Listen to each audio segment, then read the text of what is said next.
Do you know what hurts more than losing the person you love? It is discovering they disappeared because they believed your duty mattered more than their heart. Caleb Sterling had repeated the royal oath so many times that every word lived inside his bones. Protect the crown. Protect the future. Protect the Alpha Prince at any cost. Until that winter evening, he had never questioned what those words might eventually ask him to sacrifice. The royal palace glittered beneath thousands of crystal lights as nobles, diplomats, and military leaders gathered to celebrate Prince Dawson Whitaker's official presentation before the upcoming coronation. Elegant orchestras filled the marble halls while the scent diffusion system released carefully balanced fragrances designed to keep hundreds of alpha guests calm throughout the ceremony. Every detail had been rehearsed for months. Every guard knew exactly where to stand. Every physician understood their responsibility. Among them stood Emmett Avery, an Omega medical specialist whose quiet presence often went unnoticed despite years of loyal service inside the palace. While others admired decorations and exchanged formal greetings, Emmett focused on something nobody else seemed able to detect. A faint metallic note drifted beneath the carefully engineered fragrance flowing through the ventilation system. His expression changed immediately.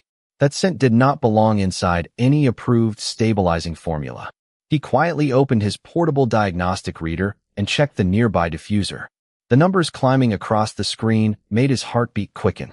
Someone had introduced an unauthorized compound capable of destabilizing crown scent, the rare biological signature that legally confirmed the Alpha Prince's ability to inherit the throne.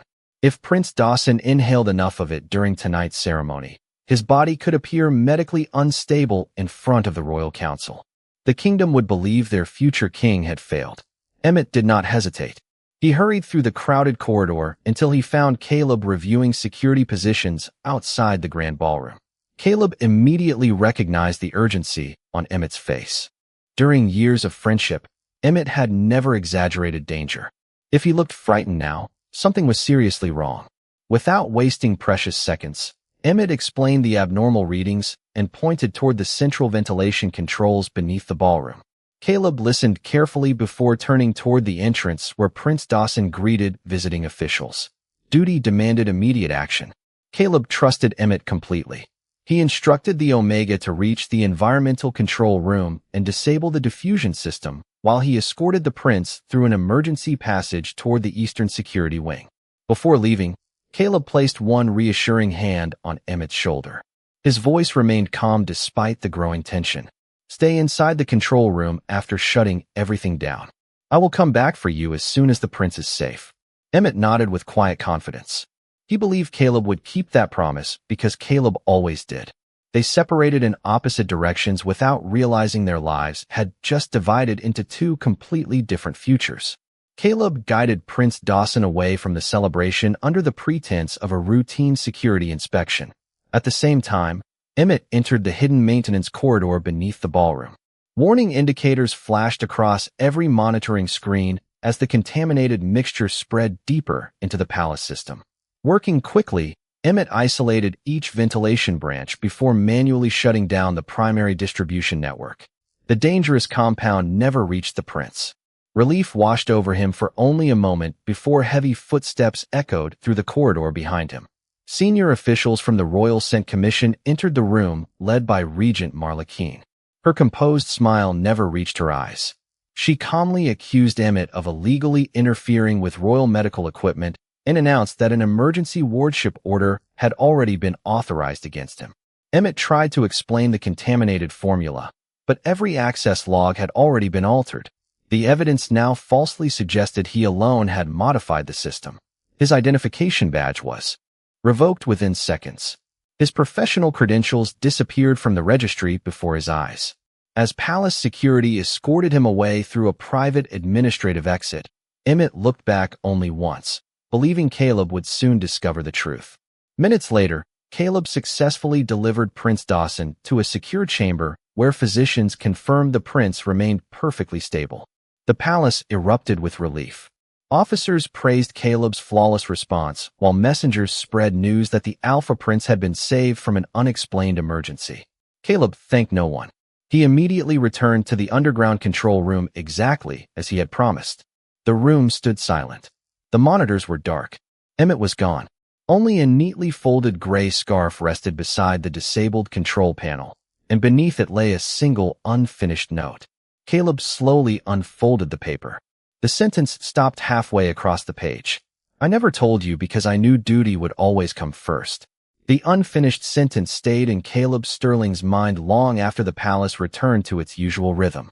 Every celebration that followed felt strangely hollow. Musicians continued performing beneath magnificent chandeliers. Nobles congratulated one another on the Alpha Prince's safety, and newspapers praised the royal guard for preventing a national tragedy. Caleb accepted every formal handshake with quiet professionalism, yet each word of gratitude reminded him that someone important had vanished before he could fulfill the promise he had made only minutes earlier. 3 days after the ceremony, Caleb received the Royal Guardian Medal inside the Grand Assembly Hall. Prince Dawson personally thanked him for protecting the future of the kingdom, and the audience responded with a standing ovation. Caleb bowed respectfully, but as he lifted his eyes toward the royal gallery, he instinctively searched for the familiar face that had always quietly watched official ceremonies from the medical staff section. The seat remained empty. The absence felt heavier than the metal resting against his uniform. After the ceremony ended, Caleb immediately walked to the Royal Medical Registry. He expected to find transfer documents or at least an official explanation regarding Emmett Avery's disappearance. Instead, the senior clerk looked confused before calmly informing him that no employee by that name currently existed within the palace archives. Caleb requested access to older personnel records, believing a filing mistake had occurred. The clerk apologized politely. Every employment record connected to Emmett had been legally sealed under emergency wardship authority. Even his medical certifications had disappeared from public access. Caleb left the office carrying more questions than answers. That afternoon, Regent Marla Keene addressed the Royal Council and explained that an Omega medical specialist had illegally manipulated the palace-sent stabilization network during the ceremony. According to her official statement, the individual had developed an unhealthy emotional attachment toward a senior Alpha officer and attempted to interfere with royal procedures for personal reasons before escaping custody. Several council members nodded with visible disappointment. Rumors spread quickly throughout the palace corridors. Within hours, servants whispered that the missing Omega had become emotionally unstable. Caleb listened in complete silence, yet none of the accusations matched the man he had known for years. Emmett had always placed responsibility above his own comfort. He would never risk innocent lives for selfish reasons. Later that evening, Prince Dawson requested a private conversation. The prince admitted that portions of the emergency remained difficult to remember because his crown scent had briefly become unstable before Caleb escorted him away. However, one memory refused to disappear. Just before leaving the ballroom, someone with an exceptionally calm and comforting scent had spoken softly, encouraging him to keep breathing steadily. Dawson confessed that the unfamiliar sense of safety had remained with him ever since. Caleb immediately recognized who that person must have been. Emmett had reached the prince before anyone realized the danger existed. That realization made every official report feel incomplete. Determined to understand the truth, Caleb quietly began reviewing archive correspondence connected to restricted medical staff. After several days of searching, an elderly records assistant reluctantly handed him a small sealed package discovered inside an outdated administrative cabinet scheduled for disposal. The cabinet had remained untouched because the registry had postponed a large archive relocation several times while responding to repeated emergency reviews following the palace incident. Thousands of sealed administrative files still awaited final disposal under the delayed schedule. Inside rested 6 unopened letters addressed in Emmett's careful handwriting. Every envelope carried the same official stamp across the front. Delivery prohibited under Omega Communication Restriction Code. Caleb's hands trembled slightly as he unfolded the first letter. Emmett had written months before the ceremony, explaining concerns about increasingly unusual requests from the Royal Scent Commission. Another letter described irregular laboratory supply orders.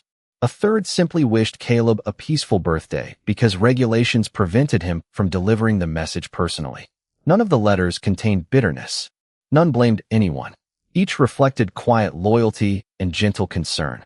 Caleb slowly realized Emmett had been trying to warn him for months, while the system itself prevented every message from reaching its destination. Sitting alone beneath the dim lights of the nearly empty records room, Caleb remembered countless ordinary moments that suddenly carried entirely different meaning. Emmett waiting after long patrols with fresh medical supplies already prepared. Emmett quietly replacing damaged gloves before training exercises without expecting thanks. Emmett listening patiently whenever Caleb questioned whether duty always demanded emotional distance. Caleb had believed those moments belonged to simple friendship. Now every memory revealed a kindness deeper than he had ever understood. He carefully folded the letters back into their envelopes, looking at the final unopened page resting at the bottom of the package. Across the front, only one sentence appeared in delicate handwriting. Caleb, if this letter finally reaches you, they have already taken my name from the registry. Far beyond the capital, hidden behind snow-covered pine forests and surrounded by high stone walls, the Northern Royal Residence Center looked less like a hospital and more like a forgotten fortress. Official records described it as a specialized medical facility where Omega healers recovered from emotional exhaustion before returning to public service. The truth was far different. Every Omega brought their surrender not only a name but also a profession, an address, and the freedom to decide where tomorrow would begin. Emmett Avery learned that reality during his first morning inside the facility. His identification bracelet no longer displayed his full name. Instead, it carried only a registration number and the words temporary medical asset. He quietly studied the bracelet before slipping it beneath the sleeve of his plain gray uniform. No anger appeared on his face.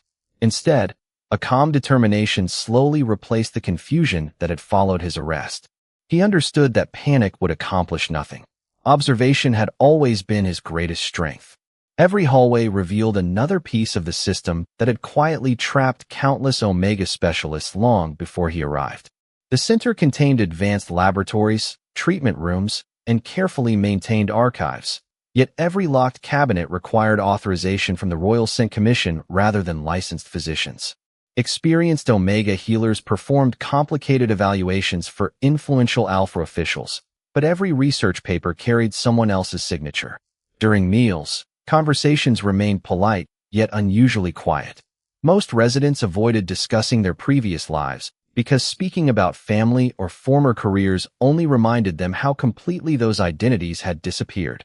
Emmett refused to surrender his curiosity. While assisting with routine medical evaluations, he gradually noticed patterns hidden inside official reports. Several laboratory results contained identical measurement errors despite being completed months apart. Medication inventories showed repeated shipments of an experimental stabilizing compound that had never received full approval. More importantly, the chemical profile matched the faint metallic scent he had detected beneath the palace ballroom before the prince's ceremony. The discovery confirmed what he had suspected from the beginning. The contamination inside the palace had never been an accident. Someone had planned it long before the celebration began. One afternoon, Regent Marlakeen personally visited the center. She entered the consultation room with flawless confidence, carrying a leather folder sealed with the commission's crest. Sitting across from Emmett, she spoke with calm professionalism instead of anger. She explained that everything could become simple if he signed a prepared statement declaring that Captain Caleb Sterling had instructed him to alter the palace scent system during the ceremony. According to her carefully rehearsed explanation, the investigation would close immediately, Caleb would quietly resign, and Emmett would receive supervised release at another medical facility. Emmett lowered his eyes toward the unsigned document. He understood the trap immediately. If he accepted, Caleb would become responsible for a crime he never committed. Prince Dawson's future would remain controlled by the same corrupt officials, and the truth behind the experimental compound would disappear forever. Emmett gently closed the folder without writing a single word. His answer remained respectful but unwavering. He would not exchange another person's future for his own comfort. Marla's expression never changed, yet the warmth disappeared from her voice as she instructed the attendants to return him to restricted status. Days became weeks, and weeks slowly turned into months. Rather than surrendering to isolation, Emmett quietly helped the other Omega specialists organize forgotten patient records, preserve discarded laboratory notes, and compare inventory logs that no supervisor believed anyone would ever examine closely.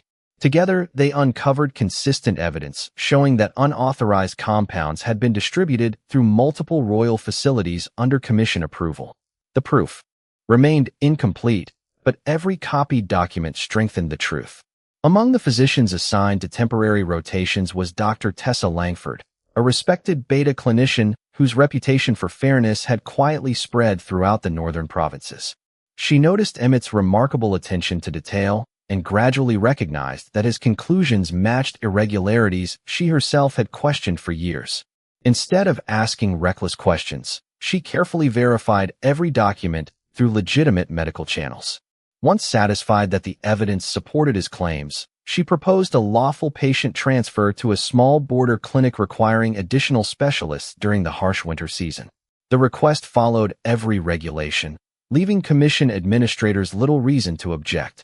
Under official authorization rather than dramatic escape, Emmett departed the residence center carrying only a modest suitcase, several carefully preserved copies of medical records, and the determination to protect the truth until the right moment arrived. Life at the remote border clinic proved peaceful compared with the palace. Snow covered the surrounding mountains, local families greeted every visitor with quiet kindness, and no one asked unnecessary questions about his past. For the first time in many months, Emmett slept without hearing locked doors echo through endless corridors. Yet every evening, after finishing his patients, he carefully organized the growing collection of documents hidden inside a weathered medical textbook. He no longer expected Caleb to come searching for him. He simply hoped that someday the evidence would speak louder than every false report ever written. Nearly 2 years passed before the stillness of the mountain village changed. One cold morning, the sound of approaching engines echoed across the frozen valley. Emmett stepped outside the clinic and watched several royal vehicles slowly enter the courtyard. The first man to step through the falling snow wore a familiar dark winter uniform. Even from a distance, Emmett recognized Caleb immediately, and for one silent heartbeat, neither of them moved.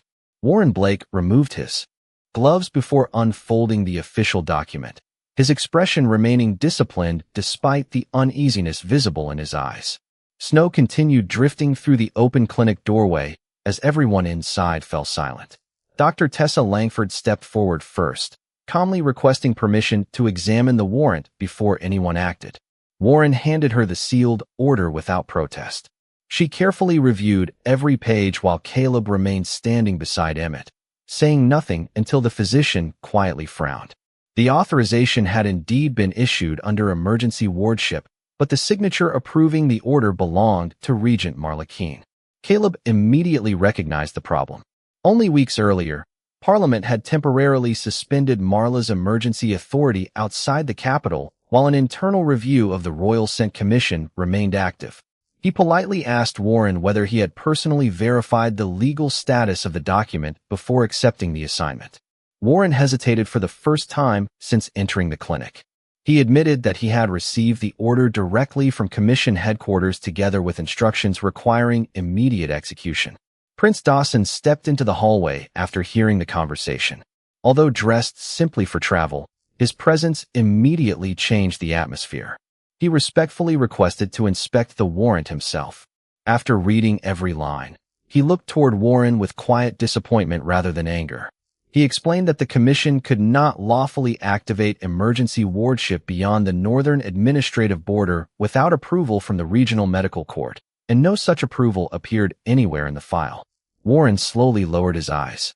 Years of military discipline had taught him to obey written orders without hesitation, yet he could no longer ignore the growing number of irregularities surrounding Emmett's case. Emmett remained remarkably calm throughout the discussion. Instead of celebrating the apparent flaw in the warrant, he reached into his leather satchel and carefully removed several folders filled with preserved medical records collected during his time. At the residence center, he placed them upon the examination table one by one. The documents revealed shipment logs for experimental stabilizing compounds, treatment schedules, laboratory reports, and internal memoranda carrying commission identification numbers. Dr. Langford quietly compared several pages with her own archived medical references before confirming that the chemical signatures matched the unusual compound detected during the palace ceremony 2 years earlier. Dawson studied the evidence carefully, realizing the implications reached far beyond a single administrative mistake. If the records proved authentic, someone inside the commission had been conducting unauthorized medical experiments while manipulating official investigations to silence every witness. Caleb finally understood why Emmett had refused to sign the confession offered by Marla. Had he accepted freedom that day, the truth would have disappeared forever beneath false testimony. He turned toward Emmett with visible regret. His voice remained steady, yet every word carried the weight of 2 lost years. He admitted that protecting the prince had never required abandoning the person who trusted him most. He confessed that he had mistaken loyalty to the institution for loyalty to justice itself. Emmett listened quietly before answering with gentle honesty. He explained that he had never blamed Caleb for choosing to save the prince. Anyone in the same position would have made that decision. The wound came afterward, when the system erased an Omega's name so completely that almost everyone accepted the disappearance without asking difficult questions. Caleb lowered his head, unable to deny the truth. Outside, the snowstorm gradually eased, allowing pale afternoon sunlight to break through the clouds. Warren slowly folded the invalid warrant and placed it back inside his case. Looking first at Dawson and then at Emmett, he stated that he would not enforce an order whose legality remained in serious doubt. However, he also warned them that Marla Keene would never quietly abandon a witness carrying evidence capable of destroying the commission's authority. Dawson immediately made his decision. He announced that the investigation would no longer remain inside commission control. Upon returning to the capital, he would request an independent royal review led jointly by the Crown, the Medical Council, and the High Court. Before anyone could respond, one of the clinic nurses hurried into the hallway carrying an urgent message received over the secure communication line. A confidential notice from the capital reported that preparations for the royal coronation had suddenly been moved forward by 3 weeks, leaving almost no time to uncover the full conspiracy before the kingdom chose its future king. That evening, the border clinic remained unusually quiet despite the growing urgency surrounding the investigation. Prince Dawson chose to postpone his departure until sunrise, allowing Dr. Langford enough time to create certified copies of every medical record Emmett had preserved over the past 2 years. Each page received an official verification stamp, so the commission could no longer dismiss the evidence as unofficial material. Caleb volunteered to organize the documents throughout the night. As he carefully sorted laboratory reports by date, he noticed a familiar pattern hidden inside the shipment records.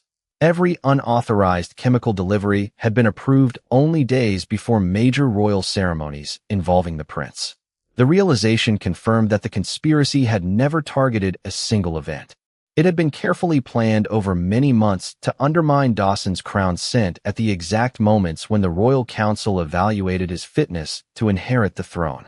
Caleb quietly shared his observation with Emmett, who nodded before producing one final envelope from the bottom of his leather satchel. Unlike the other records, this envelope contained handwritten notes rather than official documents. Emmett explained that during his final weeks inside the Resonance Center, he had secretly recorded conversations between laboratory supervisors discussing repeated failures to achieve a stable artificial pheromone formula. They believed only a public collapse during the coronation would justify placing the entire succession process under commission supervision. Dr. Langford compared the notes with her verified laboratory reports and confirmed that the timelines matched perfectly. For the first time since the palace ceremony, every separate piece of evidence connected into one clear picture. Dawson quietly looked around the room, realizing that the people standing beside him had risked their careers, freedom, and reputations simply to protect the truth. He admitted with visible regret that he had spent 2 years accepting official reports without questioning who had been excluded from them. Emmett answered gently that true leadership was not measured by never making mistakes, but by having the courage to correct them once the truth became visible. Caleb listened silently, understanding those words applied equally to himself. Later, after everyone else had retired for the night, Caleb found Emmett standing alone beneath the wooden porch outside the clinic. Fresh snow reflected the moonlight across the empty valley, creating a peaceful silence neither of them wished to interrupt too quickly. Caleb finally spoke with complete honesty. He admitted that reading the letters had changed the way he understood every memory they had shared. The kindness he once believed belonged to ordinary friendship now revealed itself as countless quiet acts of love that he had failed to recognize. He apologized again, not expecting forgiveness, but because Emmett deserved to hear that his feelings had never been foolish or invisible. Emmett smiled sadly before looking toward the distant mountains. He explained that loving someone in silence had always been his own choice. The mistake was believing silence alone could protect everyone. If he had spoken sooner, perhaps the truth would have reached Caleb before the commission had time to erase his identity. Caleb gently shook his head. He replied that responsibility for listening belonged to him as much as responsibility for speaking belonged to Emmett. Neither of them could change the past, but they could refuse to let others write the future using the same lies. Before either man could continue, a secure communication device inside the clinic emitted a sharp notification tone. Dawson immediately answered the incoming transmission. His expression grew noticeably more serious with every passing second. After ending the call, he informed everyone that the royal court had unexpectedly advanced the coronation schedule and authorized a comprehensive crown scent examination only 48 hours before the ceremony. According to the message, the Royal Scent Commission alone would supervise the examination. Emmett quietly closed the final evidence folder and looked directly at Caleb. Both men understood the same frightening reality without needing additional explanation. If Marla controlled one last examination before the coronation, she would have one final opportunity to destroy both the evidence and the future of the kingdom before anyone could stop her. Morning arrived beneath a sky covered with pale gray clouds as the royal convoy departed the mountain clinic and began the long journey back toward the capital. Snow gradually disappeared behind them, replaced by rolling fields and quiet villages preparing for the approaching coronation. Inside the lead carriage, Prince Dawson carefully reviewed every certified medical record that Dr. Tessa Langford and Emmett Avery had assembled during the previous night. Each verified laboratory report strengthened the same conclusion. The contamination discovered before the palace ceremony had never been accidental. Someone inside the Royal Scent Commission had deliberately manipulated crown scent evaluations for political advantage. Dawson quietly closed the final folder before looking toward Emmett. He admitted that the evidence left him facing an impossible decision. If the commission supervised the final examination before the coronation, remaining silent might preserve temporary stability, but countless innocent Omega professionals would continue living beneath the same unjust system. If he challenged the commission publicly, the kingdom could face uncertainty during the transition of power. Emmett answered with calm honesty. He explained that justice delayed for convenience rarely remained justice. Every day the system continued unchanged, another Omega could lose a name, a profession, or the freedom to decide the course of a life. Caleb listened without speaking. During the long drive, he reflected upon every choice he had made since entering military service. He had believed that unquestioning loyalty protected the kingdom, yet the last 2 years had revealed that institutions could only deserve loyalty when they remained accountable to truth. By the time the convoy reached the capital, he had already reached his own decision. The royal palace appeared unchanged from the outside, its marble towers shining beneath the afternoon sun exactly as they had on the night everything fell apart. Inside, however, tension had quietly replaced celebration. Officials hurried through the corridors carrying revised schedules after the coronation had been unexpectedly moved forward. Regent Marla Keene greeted Prince Dawson with flawless composure, politely expressing relief that his journey had concluded safely. Her attention shifted toward Emmett only briefly before returning to the prince. She informed everyone that the final crown scent examination would begin the following afternoon under commission supervision according to long-established protocol. Dawson respectfully interrupted her. He announced that Dr. Langford and Emmett would attend the examination as independent medical consultants. Marla's pleasant expression remained unchanged, but a brief silence revealed that the request had not been anticipated. She replied that palace regulations recognized only commission specialists during succession evaluations. Before Dawson could answer, Caleb calmly stepped forward. His voice remained steady as he reminded everyone present that the investigation surrounding unauthorized compounds remained active and that excluding certified witnesses could compromise the credibility of any official result. Marla thanked him for his opinion before quietly reminding him that royal guards existed to enforce policy rather than interpret it. Those words settled heavily across the chamber. Caleb slowly removed the polished insignia identifying him as captain of the royal guard. One by one, he placed every symbol of rank upon the conference table until only his plain uniform remained. Looking directly toward the prince, he respectfully submitted his resignation, explaining that if his position required him to assist in enforcing procedures he no longer believed were lawful or ethical, he could not continue serving in that capacity. Complete silence filled the room. Several officers stared in disbelief. Dawson did not immediately respond. Instead, he stood, accepted the insignia with both hands, and quietly thanked Caleb for years of honorable service. He then stated that integrity sometimes demanded greater courage than obedience. Outside the chamber, Emmett found Caleb standing alone beside the palace gardens where winter roses struggled to bloom despite the cold. For a moment, neither spoke. Finally, Emmett admitted that he had never expected Caleb to surrender everything that defined his career. Caleb smiled softly before answering that titles had once convinced him he understood responsibility, but losing them had taught him the difference between protecting authority and protecting people. Emmett looked at him with quiet reflection rather than immediate forgiveness. He explained that trust could not return simply because someone had sacrificed a position. Trust required time, consistency, and choices repeated day after day. Caleb accepted those words without argument. He no longer searched for quick redemption. He simply wanted every future decision to prove that Emmett's freedom would never again become secondary to duty. As evening settled across the palace, Dr. Langford completed her independent review of the palace medical equipment. Hidden inside the maintenance records, she discovered a recently authorized replacement component scheduled for installation only hours before the final crown scent examination. Its technical specifications matched the same experimental distribution system identified within the Resonance Center documents. Emmett quietly compared the serial numbers and realized someone intended to introduce the unauthorized compound once again, this time during the most important medical evaluation in royal history. He slowly closed the maintenance file before looking toward Caleb and Dawson. Without another word, all three understood that the following day would determine not only who would wear the crown, but whether the truth itself would survive long enough to be heard. The following morning began with an uneasy silence that seemed to settle over every corridor of the royal palace.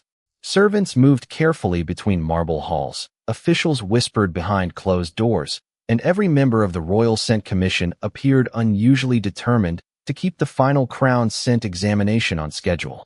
Caleb Sterling, no longer wearing the insignia of Captain of the Royal Guard, walked beside Emmett Avery and Dr. Tessa Langford through the Eastern Archive wing rather than the main ceremonial halls. Prince Dawson had quietly authorized them to inspect every maintenance record connected to the palace scent distribution system before the examination began. Inside a secure archive room lined with centuries of engineering records, Emmett carefully compared newly delivered equipment manifests against the original installation plans. After several hours of patient work, he discovered that a replacement filtration module scheduled for installation the previous evening did not match the certified specifications approved by the Royal Medical Council. The serial numbers corresponded instead to shipments documented within the Resonance Center evidence.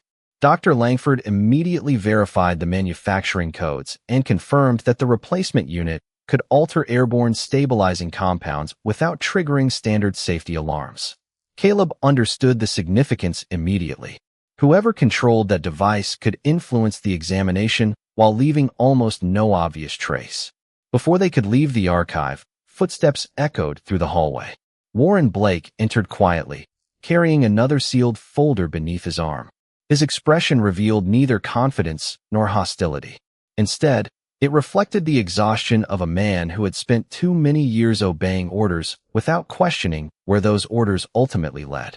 Warren placed the folder on the table and admitted that he could no longer defend the Commission's actions.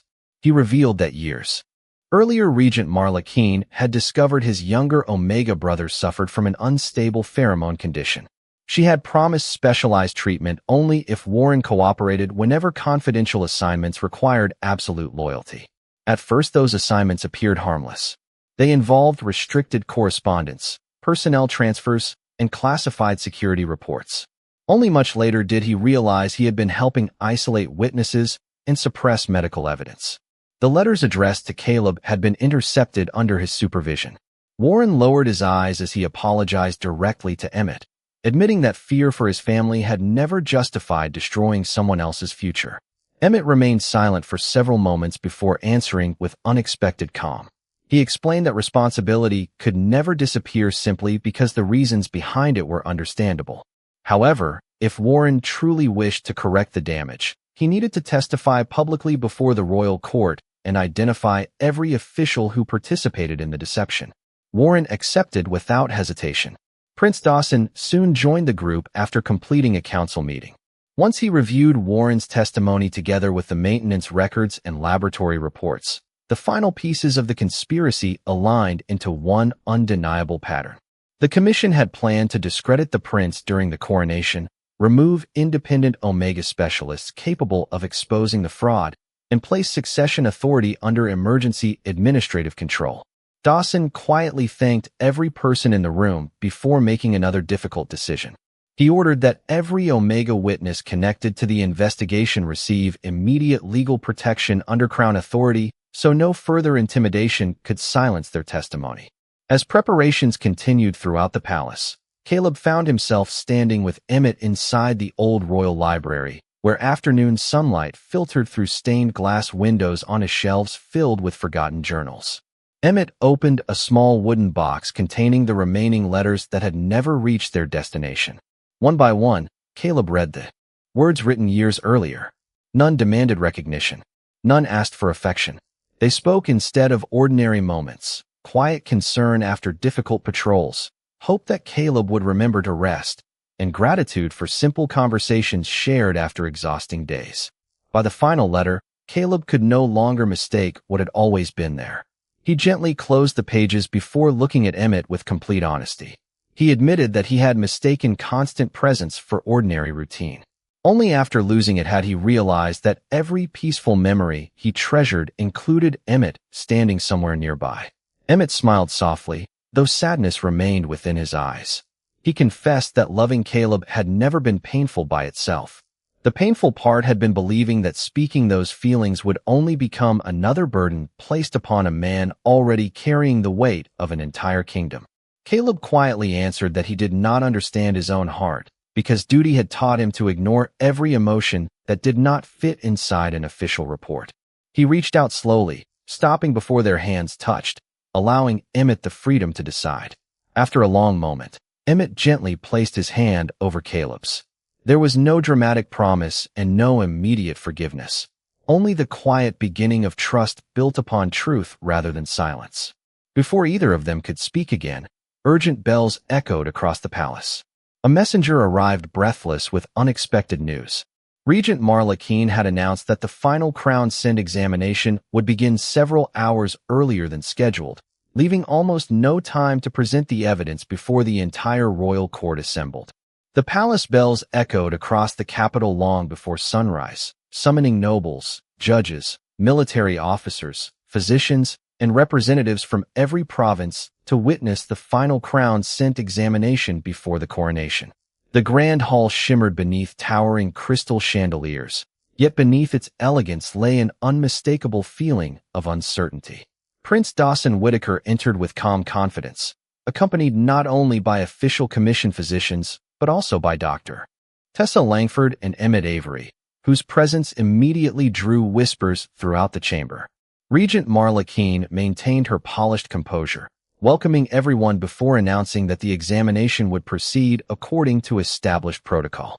She confidently assured the council that every safeguard had been verified. Emmett quietly observed the medical equipment arranged near the ceremonial platform. Hidden behind the polished exterior stood the replacement filtration module identified the previous evening.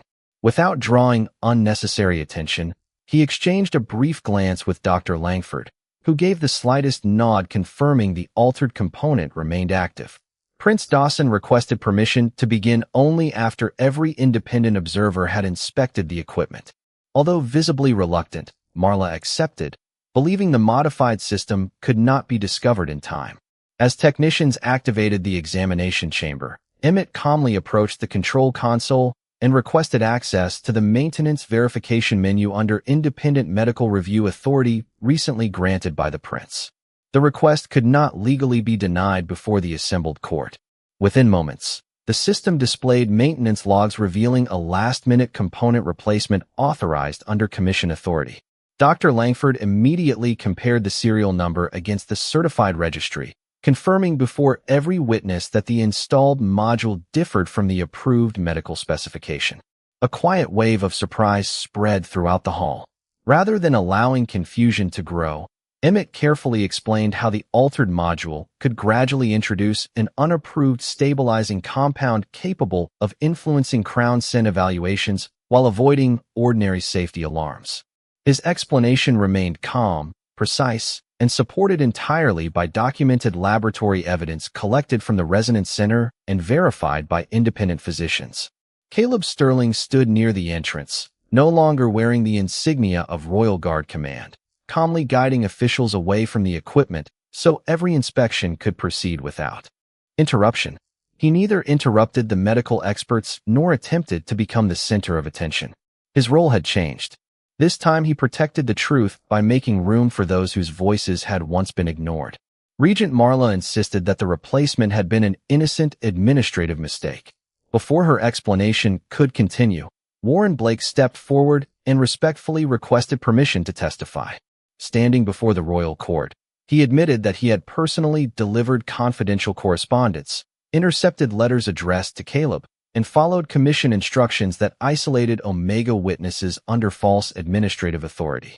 He accepted responsibility for his actions while confirming that fear for his younger brother had allowed him to ignore growing evidence of corruption. The chamber fell completely silent.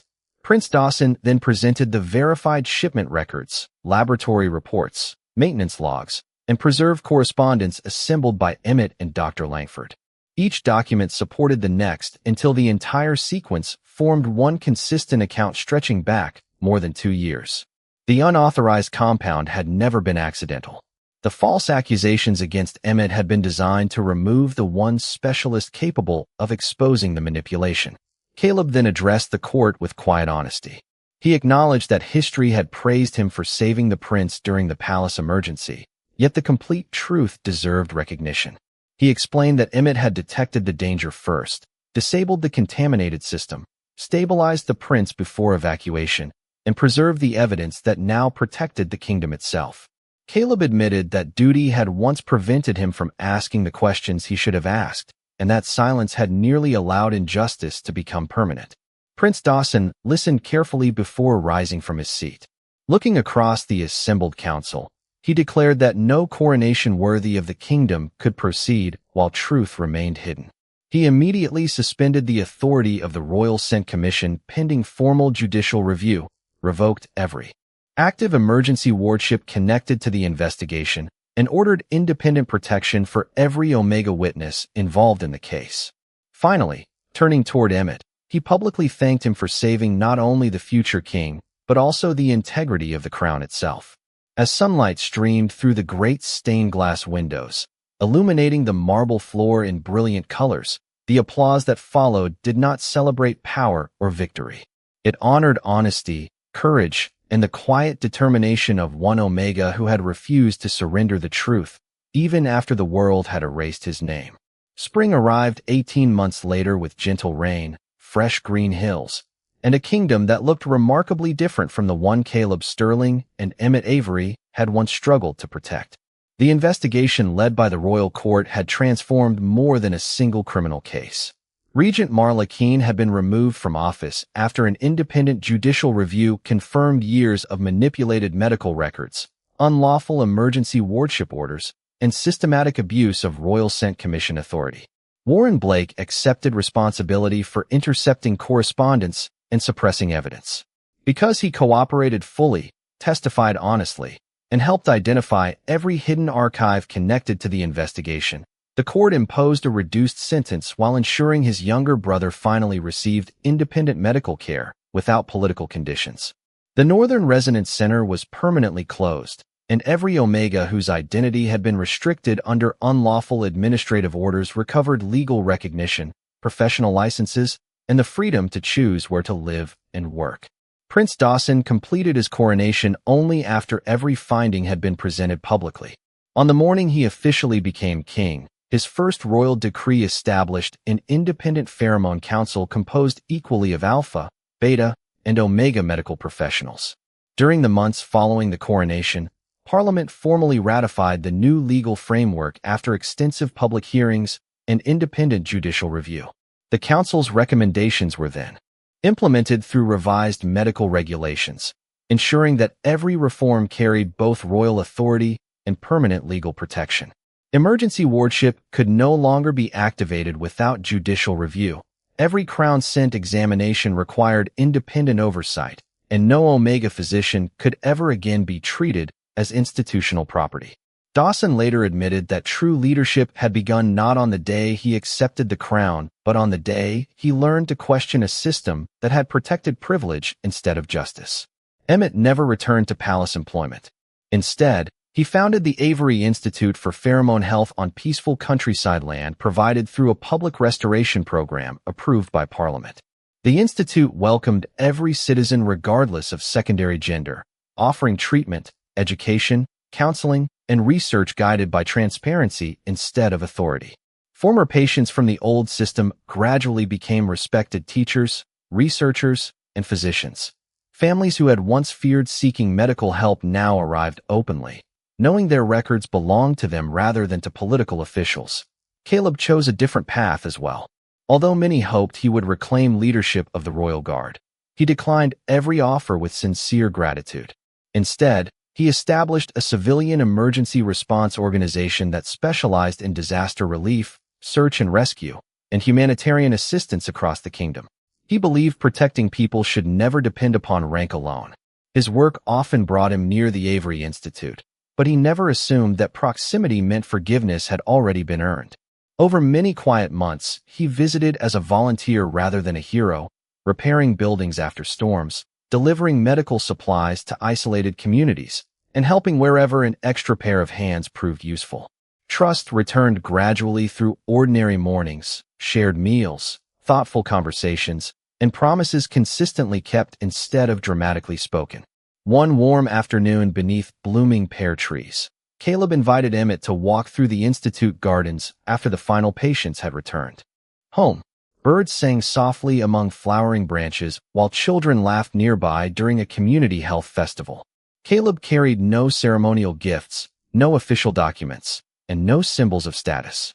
Instead, he held a simple folder containing a legal partnership agreement prepared by independent attorneys. He explained that if Emmett ever chose to build a future with him, every important decision would remain equal. Separate property rights, independent medical authority, personal financial freedom, professional autonomy, and the unquestioned right to refuse any bond would always belong to Emmett whether they shared a life or not. Caleb quietly admitted that love without freedom would only repeat the mistakes of the past.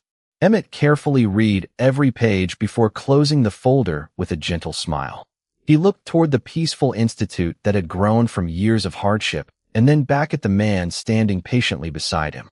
He said that once he had believed silence could protect love, while Caleb had believed duty alone could protect people. Both had learned something greater. Honest words, freely chosen trust, and mutual respect created stronger foundations than fear ever could. Emmett reached for Caleb's hand, and this time neither hesitation nor misunderstanding stood between them. Their quiet kiss beneath the flowering trees carried no sense of ownership and no promise demanded by law. It marked two people choosing each other with open hearts after every truth had finally been spoken. Nearby, King Dawson watched the celebration from among ordinary guests rather than from a raised platform. Seeing the institute filled with laughter, learning, and hope, he smiled with quiet satisfaction, knowing the future of the kingdom would no longer be measured by power alone, but by the courage to protect every voice that history had once ignored. If you were in their place, what choice would you have made? Share your thoughts in the comments. We'd love to hear your perspective. And if you enjoy Alpha and Omega stories filled with love, sacrifice, heartbreak, and unforgettable second chances, don't forget to like, subscribe, and turn on notifications so you never miss the next journey.